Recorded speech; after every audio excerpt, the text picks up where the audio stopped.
2 உருளைக்கிழங்கு எடுத்துக்கிறேன். இதை இந்த மாதிரி குட்டியாக கட் பண்ணி எடுத்துட்டு கடாய் அடுப்பில் வச்சுட்டு அது கொஞ்சமாக தண்ணி ஊற்றிட்டு அந்த உருளைக்கிழங்கையும் அதோட போட்டு லைட்டாக உப்பு போட்டு ஒரு 5 மினிட்ஸ் வேக வச்சு எடுத்துக்கலாம். இப்போது ஓப்பன் பண்ணிவிட்டு கத்தி ஏதாவது வச்சு இப்படி குத்தி பார்த்தீங்கன்னா நல்லா வெந்திருக்கும். இதோட ஸ்கின்னெல்லாம் ரிமூவ் பண்ணிவிட்டு ஒரு பவுலில் போட்டுட்டு ஒரு ஃபோக் வச்சு நல்லா மசிச்சு விட்டுக்கோங்க.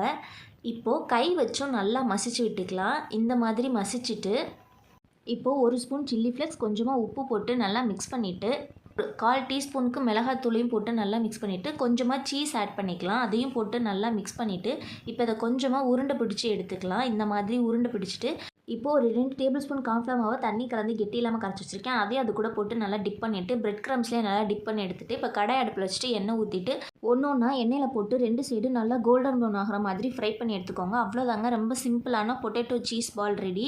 ஈவினிங் டைம் ஸ்கூல் விட்டு வர குழந்தைங்களுக்கு அதை செஞ்சு கொடுங்க. சூப்பர் டேஸ்டியாக இருக்கும். நீங்களும் ட்ரை பண்ணி பாருங்கள்.